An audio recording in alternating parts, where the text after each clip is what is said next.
സംസ്ഥാന പോലീസ് സേനയുടെ ചരിത്രത്തിൽ ആദ്യമായാണ് ഒരു എസ്.പിയുടെ പേനത്തുമ്പിൽ ഒരു ഡി.ജി.പിയുടെ തല ഉരുളാൻ പോകുന്നത്. കെ.സി. വേണുഗോപാൽ നിലപാട് കർശനമാക്കിയതോടുകൂടിയാണ് ആഭ്യന്തരമന്ത്രി രമേശ് ചെന്നിത്തല പിണറായി വിജയന്റെ രക്ഷാപ്രവർത്തകരെ രക്ഷിക്കാൻ ശ്രമിച്ച എ.ഡി.ജി.പി എം.ആർ. അജിത് കുമാറിനെതിരെ തിരിഞ്ഞത്. അജിത്തിനെ വകുപ്പ് തല നടപടി സ്വീകരിച്ച് സസ്പെൻഡ് ചെയ്യാൻ നീക്കമുണ്ട്. ഇതിനു മുന്നോടിയായി ഡി.ജി.പി റവാഡ എ. ചന്ദ്രശേഖർ നിയമോപദേശം തേടി.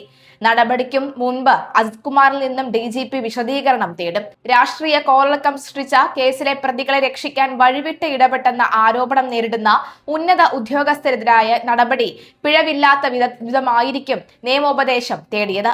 ഇതുവരെ ഡി.ജി.പിയും സംഘവും ചേർന്ന് അജിത് കുമാറിനെ സംരക്ഷിക്കാൻ ശ്രമിക്കുകയായിരുന്നു. സ്വർണ്ണക്കടത്ത് കേസിലും ടി.പി. ചന്ദ്രശേഖർ കേസിലും പിണറായി വിജയനെ മുൾമുനയിൽ നിർത്തിയ എസ്.പിയാണ് എ.പി. ഷൗക്കത്ത് അലി. കേന്ദ്ര സർക്കാരിന്റെ വിശ്വസ്തനായ ഉദ്യോഗസ്ഥനായ ഷൗക്കത്ത് അലിക്കെതിരെ CPM നിരവധി തവണ പരസ്യമായി രംഗത്തെത്തിയിട്ടുണ്ട്. സ്വർണ്ണക്കടത്തിൽ മുഖ്യമന്ത്രിയെ പ്രതിക്കൂട്ടിലാക്കുന്ന തരത്തിൽ പ്രിൻസിപ്പൽ സെക്രട്ടറി M. ശിവശങ്കറുടെ വീട് റെയ്ഡ് ചെയ്തതും ഷൗക്കത്ത് അലിയാണ്. അക്കാലത്ത് മാധ്യമങ്ങളുടെ പ്രധാന സോഴ്സ് ആയിരുന്നു NIA ടീം. IPSന് അദ്ദേഹത്തിന്റെ പേര് 2018 നിർദ്ദേശിച്ചത്. അന്ന് ആഭ്യന്തരമന്ത്രി പിണറായി വിജയനായിരുന്നു. മിടുക്കലായ ഉദ്യോഗസ്ഥൻ എന്ന നിലയിൽ ഷൗക്കത്ത് അലി പേരെടുത്തുകൊണ്ടാണ് അദ്ദേഹത്തെ IPSന് ശുപാർശ ചെയ്തത്. അത് വെട്ടാൻ പിണറായിക്ക് കഴിഞ്ഞില്ല. ലോകനാഥ് ബെഹ്റയാണ് ഷൗക്കത്ത് അലിയെ ശുപാർശ ചെയ്തത്. ഉമ്മൻചാണ്ടി മുഖ്യമന്ത്രിയായിരുന്ന കാലത്താണ് TP കേസിലെ 2 പ്രധാന പ്രതികളെ ഷൗക്കത്ത് അലി പിടികൂടിയ അന്ന് മുതൽ ഇടതു പാർട്ടികളുടെ കണ്ണിലെ കരടാണ് ഷൗക്കത്ത് അലി. 1995 1ാം റാങ്കോടെ അദ്ദേഹം കേരള പോലീസിലെത്തിയത്. ആരെയും പേടിക്കാത്ത ഉദ്യോഗസ്ഥരെന്ന നിലയിലാണ് ഷൗക്കത്ത് അലി അറിയപ്പെടുന്നത്. CPMനെ പ്രതിക്കൂട്ടിലാക്കിയ TP ചന്ദ്രശേഖർ വധക്കേസിൽ ഷൗക്കത്ത് അലിയുടെ നേതൃത്വത്തിലുള്ള പ്രത്യേക അന്വേഷണ സംഘമാണ് PK കുഞ്ഞനന്തനെയും P മോഹനനും ഉൾപ്പെടെയുള്ള നേതാക്കളെ അറസ്റ്റ് ചെയ്തത്. അന്ന് ഷൗക്കത്ത് അലി തലശ്ശേരി DYSP ആയിരുന്നു. പിന്നീട് ഡെപ്യൂട്ടേഷൻ നേടിയാണ് ഇദ്ദേഹം NIAയിൽ എത്തുന്നത്. സുപ്രധാനമായ പല കേസുകളിലും ഷൗക്കത്ത് അലിയുടെ സാന്നിധ്യം ഉണ്ടായിട്ടുണ്ട്. പാരീസ് ഭീകരാക്രമണ കേസിന്റെ അന്വേഷണവുമായി ബന്ധപ്പെട്ട് ഇന്ത്യ അയച്ച അന്വേഷണ സംഘത്തെ നയിച്ചതും ഷൗക്കത്ത് അലിയായിരുന്നു.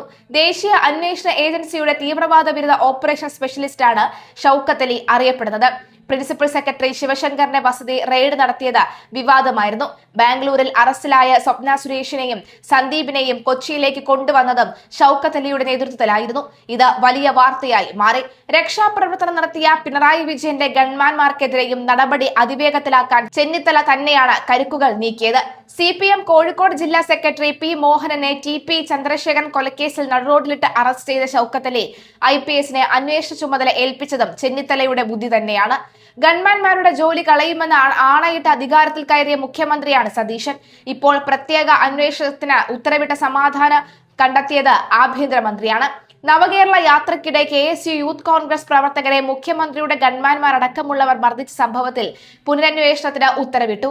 ആദ്യത്തെ മന്ത്രിസഭാ യോഗത്തിന് ശേഷം വാർത്താ സമ്മേളനത്തിലാണ് മുഖ്യമന്ത്രി ഇക്കാര്യം അറിയിച്ചത്.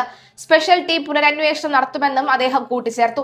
15/12/2023 നവകേരള പരിപാടിയുടെ ഭാഗമായി അന്നത്തെ മുഖ്യമന്ത്രി ആലപ്പുഴ എത്തിയപ്പോൾ റോഡരികിൽ പ്രതിഷേധിച്ചവരെ മുഖ്യമന്ത്രിയുടെ ഗൺമാൻമാർ അടക്കമുള്ളവർ വളഞ്ഞിട്ട് ആക്രമിച്ച സംഭവം കേരളത്തെ നടുക്കിയ ഒന്ന് തന്നെയാണ്.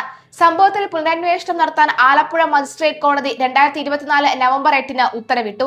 എന്നാൽ അന്വേഷണം നടന്നിട്ടില്ല. അതിനാൽ ഒരു സ്പെഷ്യൽ ടീം ഈ കേസ് അന്വേഷിക്കും. VD സതീശൻ വ്യക്തമാക്കിയ വാക്കുകളായിരുന്നു ഇത്. നിയമസഭാ തെരഞ്ഞെടുപ്പിൽ ആലപ്പുഴയിൽ നിന്നും ജയിച്ച KSU നേതാവ് A.T. തോമസ് ഉൾപ്പെടെയുള്ളവർക്കാണ് അന്ന് മർദ്ദനമേറ്റത്. മുഖ്യമന്ത്രിയുടെ ഗൺമാൻ അനിൽകുമാർ, സുരക്ഷാ ജീവനക്കാരൻ സന്ദീപ് എന്നിവർ കുറ്റം ചെയ്തിട്ടില്ലെന്ന റിപ്പോർട്ട് നൽകി. കേസ് അവസാനിപ്പിക്കാനായിരുന്നു ക്രൈംബ്രാഞ്ചിന്റെ ശ്രമം. ഇതിനാണ് വീണ്ടും പുനരന്വേഷണത്തിന് മുഖ്യമന്ത്രി ഉത്തരവിട്ടിരിക്കുന്നത്. കേസിലെ നിർണായക തെളിവായ വീഡിയോ ദൃശ്യങ്ങൾ ശേഖരിക്കാതെയാണ് ക്രൈംബ്രാഞ്ച് കേസ് അവസാനിപ്പിച്ചതെന്ന ആരോപണം ഉയർന്നിരുന്നു. തെളിവായ ദൃശ്യങ്ങൾ നൽകാൻ ശ്രമിച്ചപ്പോഴെല്ലാം ക്രൈംബ്രാഞ്ച് DYSP ഒഴിഞ്ഞു മാറിയതായിരുന്നു ആക്ഷേപം. മുഖ്യമന്ത്രിക്കൊപ്പം തോക്കുമായി സഞ്ചരിക്കേണ്ട ഗൺമാൻമാർ അകമ്പടി വാഹനത്തിൽ ഒളിപ്പിച്ച വടിയുമായി റോഡിലിറങ്ങി പ്രതിഷേധക്കാരുടെ തല തല്ലി തകർത്തത് പോലീസ് ചട്ടങ്ങൾക്ക് വിരുദ്ധമാണെന്നാണ് വിലയിരുത്തൽ. കണ്ണൂരിലും ആലപ്പുഴയിലും വാഹനത്തിൽ നിന്നിറങ്ങി KSUക്കാരെ തല്ലാൻ മുന്നിൽ നിന്ന ഗൺമാൻ ഇടുക്കിയിൽ ഫോട്ടോഗ്രാഫറുടെ കഴുത്തിന് പിടിച്ചിരുന്നു. മുഖ്യമന്ത്രിക്കൊപ്പം സദാസമയവും ഉണ്ടാവുക എന്നതാണ് ഗൺമാന്റെ ചുമതല. മുഖ്യമന്ത്രിയുടെ വാഹനം കടന്നുപോയി കഴിഞ്ഞ് എക്സ്കോർട്ട് വാഹനത്തിൽ നിന്ന് റോഡിലിറങ്ങി പരാക്രമം കാണിക്കുന്നത് നിയമവിരുദ്ധമാണ്. പോലീസുകാർ സാധാരണ ഉപയോഗിക്കുന്ന ലാത്തിയേക്കാൾ നീളമുള്ളതും കാറിലിരുന്ന് തന്നെ വീശിയടിക്കാൻ കഴിയുന്നതുമായ ഒടിയാത്ത ദണ്ഡാണ് ഗൺമാൻ ജവാന്മാർ മർദ്ദനത്തിനായി ഉപയോഗിച്ചത്. ഇതിൽ മുഖ്യമന്ത്രിക്കുള്ള സുരക്ഷാ വീഴ്ചയ്ക്കും ഗൺമാൻ കാരണമായി. അവിടെയാണ് ചെന്നിത്തല ഗോളടിച്ചത്. ആരും വിചാരിച്ചാലും അജിത്തിനെ തൂക്കും എന്ന കാര്യത്തിൽ സർക്കാരിന് ഒരു തർക്കവുമില്ല. ബൗക്കോ MD ആയ അജിത് കുമാറിന് ഈ മാസാവസാനം DGP റാങ്കിലേക്ക് സ്ഥാനക്കയറ്റം ലഭിക്കാനിരിക്കെയാണ് അതിനു മുൻപ് ആഭ്യന്തര വകുപ്പിന്റെ നടപടി ഉണ്ടാകുമെന്നാണ് സൂചന. അജിത് കുമാറിന്റെ ഓഫീസിൽ ജോലി ചെയ്തിരുന്ന 2 ഗ്രേഡ് SI-മാരുടെ അനധികൃത ഇടപെടലും കേസ് അന്വേഷിച്ച SIT കണ്ടെത്തിയിരുന്നു. ഇവർക്കെതിരെയും വകുപ്പ് തല നടപടി വരും. ഏതായാലും DGP ആവാനുള്ള അജിത്തിന്റെ മോഹം തുലാസിലായി. പിണറായി വിജയൻ മുഖ്യമന്ത്രിയായിരിക്കെ നടത്തിയ നവകേരള യാത്രയ്ക്കിടെ പ്രതിഷേധിച്ച KSU യൂത്ത് കോൺഗ്രസ് നേതാക്കളെ തല്ലിച്ചതച്ച സുരക്ഷാ സംഘത്തെ കേസിൽ നിന്ന് രക്ഷിക്കാൻ അജിത് കുമാർ വഴിവിട്ട് ഇടപെട്ടതുമായി ബന്ധപ്പെട്ട അന്വേഷണ റിപ്പോർട്ട് DGPയുടെ പക്കലുണ്ട്. ഇത് ആഭ്യന്തരമന്ത്രിക്ക് കൈമാറിയിട്ടില്ല. നിയമോപദേശം കൂടി ഉൾപ്പെടുത്തി വകുപ്പുതല നടപടി സംബന്ധിച്ച ശുപാർശ സഹിതമാകും DGP റിപ്പോർട്ട് കൈമാറുക. ആഭ്യന്തരമന്ത്രിക്ക് ഫയൽ കൈമാറിയാൽ ഉടൻ തന്നെ നടപടിയും ഉണ്ടാകും. പിണറായി വിജയൻ മുഖ്യമന്ത്രിയായിരുന്നപ്പോൾ രക്ഷാപ്രവർത്തനം എന്ന പേരിൽ KSU യൂത്ത് കോൺഗ്രസ് നേതാക്കളെ മർദ്ദിച്ച സംഭവത്തിൽ കുറ്റക്കാർ എത്ര ഉന്നത ഉദ്യോഗസ്ഥരായാലും നടപടി ഉണ്ടാകുമെന്ന് സർക്കാർ ഇതിനോടകം തന്നെ വ്യക്തമാക്കി കഴിഞ്ഞു.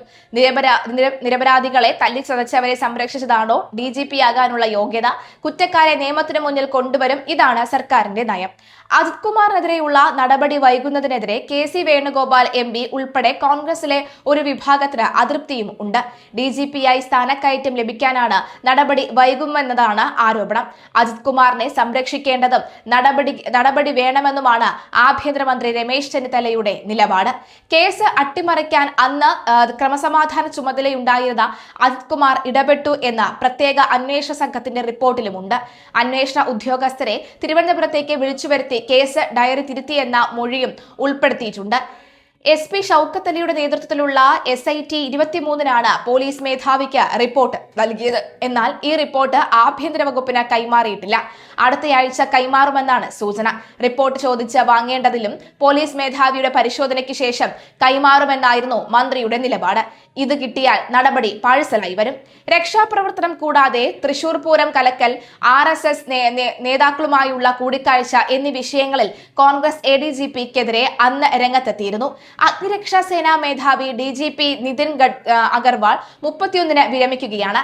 അതോടെ DGP പദവിയിലേക്ക് അജിത് കുമാർ പരിഗണിക്കപ്പെടും.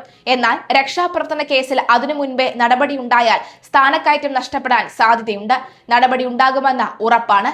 നവകേരള യാത്രയ്ക്കിടെ മുൻ മുഖ്യമന്ത്രി പിണറായി വിജയന്റെ ഗൺമാനും സുരക്ഷാ സംഘവും KSU യൂത്ത് കോൺഗ്രസ് നേതാക്കളെ മർദ്ദിച്ച കേസിലാണ് റിപ്പോർട്ട് തിരുത്തിയ സംഭവവുമായി ബന്ധപ്പെട്ട ക്രമസമാധാന ചുമതലയുള്ള ADGP-യുടെ ഓഫീസിൽ SIT സംഘം പരിശോധന നടത്തിയത്. ഓഫീസിലെ സന്ദർശക രജിസ്റ്ററും CCTV ദൃശ്യങ്ങളും SIT സംഘം പരിശോധിച്ചു. പോലീസ് ക്ലബായ അഗസ്ത്യയിലെ റൂമും രജിസ്റ്ററും സംഘം പരിശോധിച്ചു.